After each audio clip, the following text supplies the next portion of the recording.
ഇപ്പോൾ നമുക്ക് ആ ദൃശ്യങ്ങളിൽ കാണാൻ കഴിയുന്നത് രണ്ടാം നിലയിൽ തുടങ്ങി ഇപ്പോൾ 3-4 നിലകളിലേക്ക് കൂടി ആ തീ പടർന്നിരിക്കുന്നു. അത് ആ രീതിയിൽ മുന്നോട്ട് പോകുന്നതാണ്. നിലപാട് ആർക്കെങ്കിലും പരിക്കേറ്റോ എന്നുള്ള ഒരു ഔദ്യോഗിക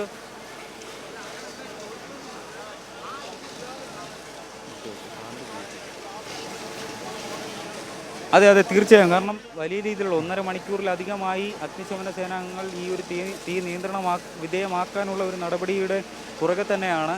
പക്ഷേ അത് ഞാൻ നേരത്തെ സൂചിപ്പിച്ച പോലെ തന്നെ ആ മെറ്റീരിയലിൻ്റെ പ്രത്യേകത വസ്ത്രങ്ങളായതുകൊണ്ട് തന്നെ ആ ഒരു അതിലേക്ക് എത്തുന്നില്ല. ആ ഒരു കാരണം ചെറിയൊരു ഗ്യാപ്പിനകത്തൂടെയാണ് ഈ വെള്ളം അകത്തേക്ക് സ്പ്രേ ചെയ്തുകൊണ്ടിരിക്കുന്നത്. ഇത് അടുത്ത യൂണിറ്റും അഗ്നിശമന സേന അംഗങ്ങളുടെ അടുത്ത യൂണിറ്റും സ്ഥലത്തോട്ട് എത്തിയിട്ടുണ്ട്.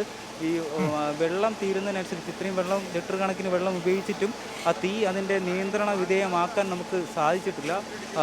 അത് അഗ്നിശമന സേന പണിയെടുക്കാത്തതുകൊണ്ടോ അല്ലെങ്കിൽ അവരുടെ പ്രശ്നങ്ങളുള്ളതുകൊണ്ടോ ഒന്നുമല്ല. പക്ഷേ അങ്ങനെയാണ് ഈ ഒരു കെട്ടിടത്തിൻ്റെ ഒരു ഘടന ഇരിക്കുന്നത്. കാരണം അകത്ത് കയറി തീ അണയ്ക്കുക എന്നുള്ളത് ഒരിക്കലും ചെയ്യാൻ പറ്റാത്ത കാര്യമാണ്. അതുകൊണ്ട് തന്നെ പുറത്ത് നിന്ന് പരമാവധി തീ നിയന്ത്രണം വിധേയമാക്കിയതിന് ശേഷം മറ്റുള്ള കാര്യങ്ങളിലേക്ക് കടക്കാൻ തന്നെയാണ് ഇപ്പോൾ അഗ്നിശമന സേന തീരുമാനിച്ചിരിക്കുന്നത്. വലിയ രീതിയിലാണ്. കാരണം നേരത്തെ നമ്മളിപ്പോൾ വന്നപ്പോഴുള്ള തീയിനേക്കാൾ വലിയ രീതിയിലാണ് 4ാമത്തെ നിലയിൽ ഇപ്പോഴും തീ പടർന്നുകൊണ്ടിരിക്കുന്നത്. വലിയ രീതിയിലാണ് അവിടെ തീനാളങ്ങൾ നമുക്ക് കാണാൻ കഴിയുന്ന ദൃശ്യങ്ങളിൽ നമുക്ക് മനസ്സിലാക്കാൻ പറ്റും.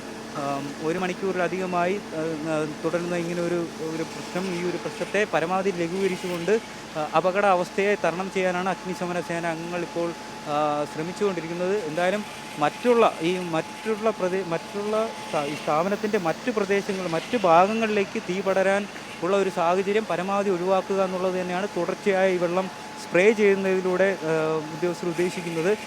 വസ്ത്രമായതുകൊണ്ട് തന്നെ മെറ്റീരിയൽ ആയതുകൊണ്ട് തന്നെ ആ ഒരു മെറ്റീരിയലിൻ്റെ ഒരു പ്രത്യേകത അല്ലെങ്കിൽ പ്ലാസ്റ്റിക്കിൻ്റെ പ്രത്യേകത കൊണ്ട് തന്നെ അതിവേഗത്തിലാണ് ഈ ഒരു തീ പടർന്നു പിടിക്കുന്നത്. വെള്ളം ഒഴിച്ച് സ്പ്രേ ചെയ്യണമെങ്കിൽ പോലും അതിൽ വലിയ കാര്യക്ഷമമായ ഒരു ഫലം കിട്ടുന്നുണ്ടോ എന്നുള്ള കാര്യത്തിൽ ഉദ്യോഗസ്ഥർക്കും ഒരു അങ്കലാപ്പുണ്ട്. കാരണം എന്തോ ആ ഒരു മേഖലയിലേക്ക് വീണ്ടും തീ പടരുന്നു. 4ാമത്തെ നിലയിലെ ഏറ്റവും വലതുവശത്ത് തീ പടരുന്ന ഒരു കാഴ്ചയുണ്ട്. ഇപ്പോഴും അത് തീ പടർന്ന് പിടിക്കുന്നുണ്ട്. നമുക്ക് ദൃശ്യങ്ങളിൽ കാണാം. 4ാമത്തെ ഏറ്റവും മുകളിലത്തെ നിലയിലാണ്. ഏറ്റവും മുകളിലത്തെ അങ്ങറ്റം വലതുവശത്തുള്ള ഭാഗത്ത് വീണ്ടും ആ ഒരു തീ പിടിക്കുന്നുണ്ട്. അവിടെ വസ്ത്രങ്ങളെല്ലാം എന്തെങ്കിലും ശേഖരിച്ചു വെച്ചിരുന്ന ഒരു സ്ഥലമാണ്. തീയാളിക്കത്ത് നമുക്ക് കാണാൻ കഴിയുന്നുണ്ട്. അരുൺ, ആ ദൃശ്യങ്ങൾ നമ്മൾ കണ്ടുകൊണ്ടിരിക്കുകയാണ്. തീ 4ാമത്തെ നിലയിൽ വലതു ഭാഗത്ത് തീയാളിക്കത്തിക്കൊണ്ടിരിക്കുന്നത് കാണാൻ കഴിയുന്നു. ഈ 1ാമത്തെ നിലയിൽ നിന്നാണല്ലേ തീ പടർന്നു തുടങ്ങിയത്? 1ാമത്തെ നിലയുടെ മധ്യഭാഗത്തായിട്ടാണല്ലേ ആദ്യം ഈ തീ കാണുന്നത്?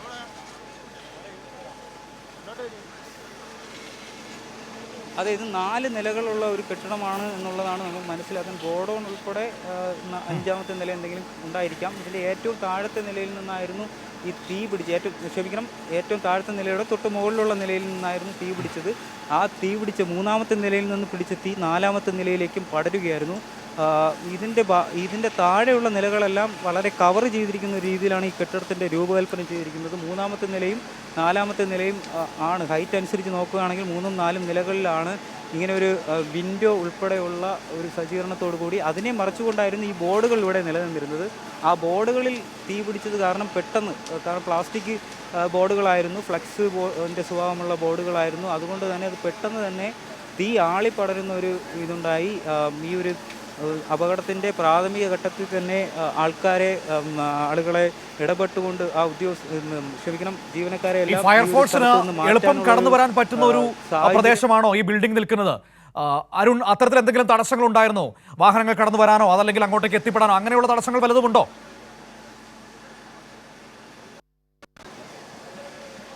ഇല്ല, സ്വാഭാവികമായും കോഴിക്കോട് അറിയാമല്ലോ, വൈകിട്ട് കൂടുതൽ തിരക്കുള്ള ഒരു സ്ഥലം കൂടിയാണ്, നഗരപ്രദേശം കൂടിയാണ്. ആളുകൾ കൂട്ടമായി വെളിയിലേക്ക് ഇറങ്ങി അവരുടേതായിട്ടുള്ള കാര്യങ്ങളെല്ലാം നോക്കുന്ന ഒരു സമയം തന്നെയാണ്. അതുകൊണ്ട് തന്നെ റോഡിൽ സാധാരണയായിട്ടുള്ള തിരക്കുണ്ടായിരുന്നു. പക്ഷേ ഈ ഒരു പ്രധാനപ്പെട്ട റോഡാണ്, റെയിൽവേ സ്റ്റേഷൻ ഉൾപ്പെടെ അടുത്ത സമീപത്തുള്ള ഒരു പ്രദേശമാണ്. അതുകൊണ്ട് തന്നെ വലിയ ആളുകൾ ഗതാഗതത്തിന് വേണ്ടി ഉപയോഗിക്കുന്ന ഒരു പ്രദേശം കൂടിയാണ്. അല്ലെങ്കിൽ മെയിൻ റോഡെല്ലാം കടന്നു പോകുന്നൊരു വഴിയാണ്.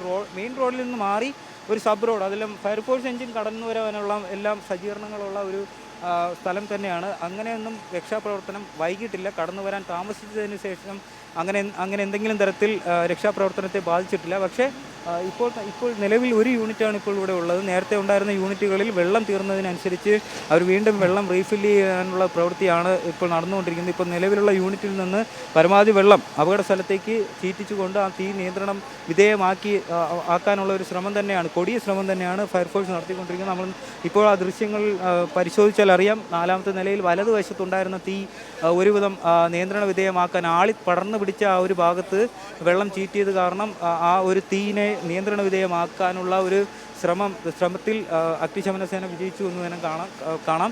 പക്ഷേ മൂന്നാമത്തെ നിലയിൽ പടർന്നുകൊണ്ടിരിക്കുന്ന തീ എന്ന് പറഞ്ഞാൽ അത് വലിയ രീതിയിൽ അപകടം തന്നെയാണ്.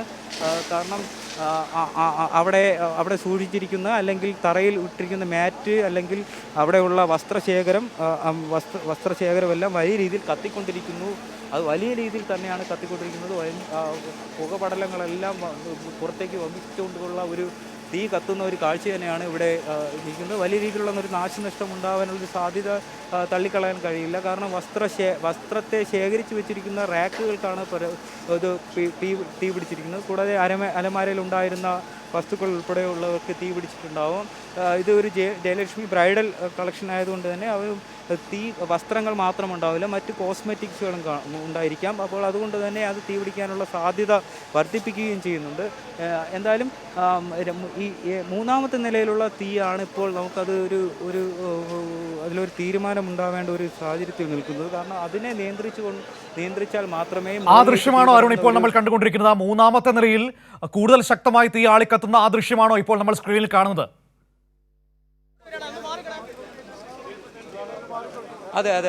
3ാമത്തെ നിലയിൽ മൂന്നാമത്തെ നിലയിലാണ് പ്രധാനമായിട്ടും ഇപ്പോൾ തീ പിടിക്കുന്നത്. 3ാമത്തെ നിലയിലെ ഏറ്റവും ഇടതുവശത്തായി തീ വീണ്ടും ആളിക്കത്തുന്നുണ്ട്. ആ ഒരു 4ാമത്തെ നിലയിൽ ഏകദേശം തീ അണയ്ക്കാൻ സാധിച്ചിട്ടുണ്ടെങ്കിലും അത് എത്ര നേരം നിലനിൽക്കുമെന്നുള്ള അറിയാൻ കഴിയില്ല. കാരണം ഈ നനവിൽ വെള്ളം ഉപയോഗിച്ചുകൊണ്ട് തീ അണയ്ക്കുമ്പോൾ പോലും വീണ്ടും തീ പിടിക്കാൻ സാധ്യതയുള്ള വസ്തുക്കൾ അവിടെ നിലനിൽക്കുന്നുള്ളതിൽ തന്നെ ഈ തീ പൂർണ്ണമായിട്ടും ഒരു നിയന്ത്രണ വിധേയമാക്കാൻ സാധിക്കുന്നില്ല എന്നുള്ളത് തന്നെ പറയണം. ഇപ്പോൾ 3ാമത്തെ നില ആ ദൃശ്യങ്ങളിൽ നിന്ന് കാണാം. 3ാമത്തെ നിലയിൽ ഏറ്റവും ഇടതുവശത്തുള്ള ഭാഗത്ത് വീണ്ടും തീ പടരുന്ന ഒരു കാഴ്ചയുണ്ട്.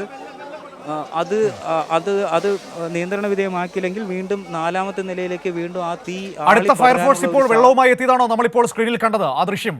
അടുത്ത വാഹനം എത്തുകയാണോ?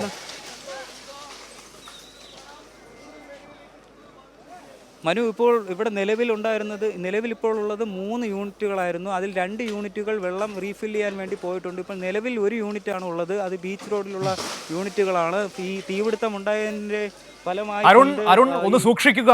ആ സ്ക്രീനിൽ നമുക്ക് കാണാൻ കഴിയുന്നുണ്ട് ഈ ചിലതൊക്കെ പൊട്ടിത്തെറിച്ചൊക്കെ പുറത്തോട്ട് വീഴുന്നതും ഫ്ലെക്സ് ബോർഡുകളൊക്കെ താഴോട്ട് വീഴുന്നതും കാണുന്നുണ്ട്. വളരെ സൂക്ഷിക്കുക. കാരണം തീ പിടിച്ചു പൊട്ടിത്തെറിക്കാനുള്ള എല്ലാ സാധ്യതകളുമുണ്ട് ഈ ചില്ലുകളും മറ്റു കാര്യങ്ങളുമൊക്കെ. അതുകൊണ്ട് സൂക്ഷിക്കുക.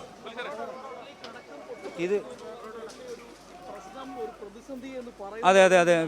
ക്ഷമിക്കണം, മാധ്യമപ്രവർത്തകർ ഉൾപ്പെടെയുള്ള സുരക്ഷിതമായ സ്ഥലത്തേക്ക് മാറ്റിയിട്ടുണ്ട്. എന്തായാലും ഈ ഒരു 3ാമത്തെ നിലയിൽ പിടിച്ച തീ അതിന്റെ മറ്റുള്ള ഭാഗങ്ങളിലേക്ക്, അതെനിക്ക് തോന്നുന്നു അലുമിനിയം ഫാബ്രിക്കേഷൻ ആയിട്ടുള്ള ഒരു മിനിറ്റ് ശ്രീ അഹമ്മദ് ദേവർകോവിൽ MLA ഇപ്പോൾ നമ്മളോടൊപ്പം ടെലിഫോൺ ലൈനിൽ ചേരുകയാണ്. ശ്രീ അഹമ്മദ് ദേവർകോവിൽ, ഇപ്പോൾ എന്താണ് ഒരു സാഹചര്യം? നമുക്ക് എന്താണ് മനസ്സിലാക്കാൻ പറ്റുന്നത്? തീ നന്നായി തന്നെ ഇപ്പോഴും കത്തിക്കൊണ്ടിരിക്കുന്നത്. ടെക്സ്റ്റൈൽസ് ആയതുകൊണ്ട് തന്നെ പെട്ടെന്ന് തീ അണക്കാൻ സാധിക്കുന്നില്ല. എങ്കിലും 6 യൂണിറ്റുകൾ ഇപ്പോൾ ഓൾറെഡി വെള്ളം അടിച്ചുകൊണ്ടിരിക്കുകയാണ്. കൂടാതെ എയർപോർട്ടിൽ നിന്ന് പ്രത്യേക ഫയർ സർവീസ് ഇപ്പം തന്നെ എത്തിച്ചേരും. അത് വന്നു കഴിഞ്ഞാൽ കുറച്ചുകൂടി പെട്ടെന്ന് എളുപ്പമാകുമെന്നാണ് മനസ്സിലാക്കുന്നത്. ഇല്ല, ഇപ്പോഴും കത്തിക്കൊണ്ടിരിക്കുകയാണ്. താങ്കൾ അങ്ങോട്ടേക്ക് എത്തിക്കൊണ്ടിരിക്കുകയാണോ ഇപ്പോൾ? ഞാൻ സ്പോട്ടിലാണുള്ളത്, നേരത്തെ സ്പോട്ടിലുണ്ട്. അവിടെ ഉണ്ടല്ലേ. നമുക്ക് അവിടെ സംസാരിക്കുമ്പോൾ ഈ ഏറ്റവും പ്രധാനപ്പെട്ട ആശങ്ക എന്ന് പറയുന്നത് ആളുകൾക്ക് എന്തെങ്കിലും സംഭവിച്ചോ എന്നുള്ളതാണല്ലോ. ആളുകളൊക്കെ മാറ്റാൻ കഴിഞ്ഞിട്ടുണ്ടോ? നമുക്ക് നേരത്തെ 2 പേർക്ക് ചെറിയ പരിക്ക് മാത്രമേ കണ്ടിട്ടുള്ളൂ. ഇതുവരെ മറ്റൊന്നും ഐഡന്റിഫൈ തൽക്കാലം അത്തരത്തിലുള്ള ആശങ്ക നമ്മുടെ മുൻപിൽ ഇല്ല. അകത്ത് കയറി ചെക്ക് ചെയ്യാൻ പറ്റും. അതെ. അതാണ് ഇപ്പോൾ ഏറ്റവും വലിയൊരു പ്രശ്നം എന്ന് പറയുന്നത് അല്ലേ? കൂടുതൽ യൂണിറ്റുകൾ എത്തുകയാണല്ലേ ഫയർഫോഴ്സിന്റെ?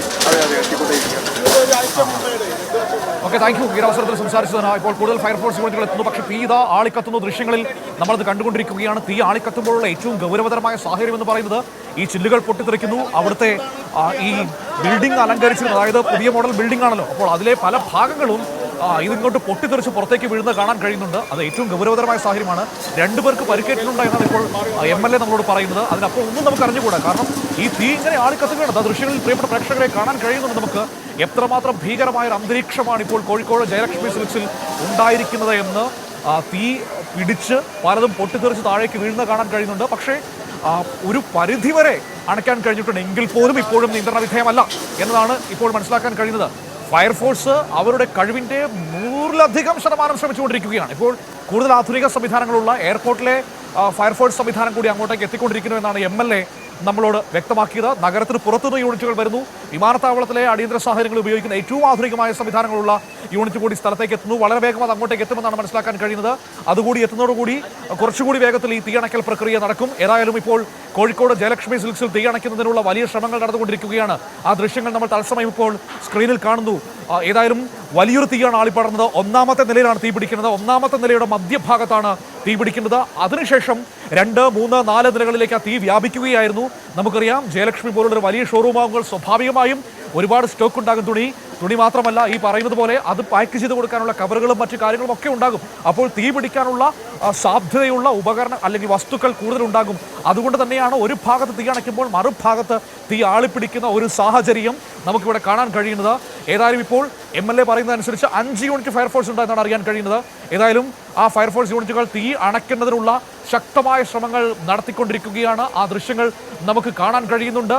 വലിയ തോതിലുള്ള തീപിടുത്തമാണ് ഉണ്ടായിരിക്കുന്നത്. ഒരു സംശയവും വേണ്ട. ആ രീതിയിൽ ആശങ്ക ജനിപ്പിക്കുന്ന തീപിടുത്തം തന്നെയാണ്. പക്ഷേ അതിനെ നിയന്ത്രിക്കാനുള്ള അണയ്ക്കാനുള്ള ശ്രമങ്ങൾ ഫയർഫോഴ്സ് ഉദ്യോഗസ്ഥർ നടത്തിക്കൊണ്ടിരിക്കുന്നു. തുടർച്ചയായി നമുക്ക് ആ ദൃശ്യങ്ങളിൽ കാണാൻ കഴിയുന്നുണ്ട്. ചില ഭാഗങ്ങളിൽ തീയൊന്ന് മെല്ലെ അണയുമ്പോൾ വേറൊരു ഭാഗത്ത് തീ ആളിപ്പിടിക്കും. അപ്പോൾ അങ്ങോട്ടേക്ക് കൂടുതൽ വെള്ളം സ്പ്രേ ചെയ്യും. അതാണ് ഇപ്പോൾ കണ്ടുകൊണ്ടിരിക്കുന്നത്. ഏതായാലും തീ അണയ്ക്കുന്നതിനുള്ള ശ്രമങ്ങൾ കോഴിക്കോട് ജയലക്ഷ്മിയിലാണ്. വൈകുന്നേരം ഒരു 6:15 മണി 6:10 ആ സമയത്താണ് തീപിടുത്തം ഉണ്ടാകുന്നത്. ഇപ്പോൾ 7:24 ആകുന്നു. 1.25 മണിക്കൂറോളം കഴിഞ്ഞിരിക്കുന്നു. അത്രയും സമയം ഫയർഫോഴ്സ് ശക്തമായിട്ട് തീ അണയ്ക്കാനുള്ള ശ്രമങ്ങൾ നടത്തിക്കൊണ്ടിരിക്കുകയാണ്. ഏതായാലും സമീപ ബിൽഡിങ്ങുകളിലേക്ക് തീ പടരാതിരിക്കുക എന്നതായിരുന്നു ഏറ്റവും പ്രധാനപ്പെട്ട കാര്യങ്ങളിലൊന്ന്. ഇതുവരെ സമീപ ബിൽഡിങ്ങുകളിലേക്ക് തീ പടർന്നിട്ടില്ല. അത് നിയന്ത്രിക്കാൻ കഴിഞ്ഞിട്ടുണ്ട് എന്നത് ആശ്വാസം നൽകുന്നതാണ്.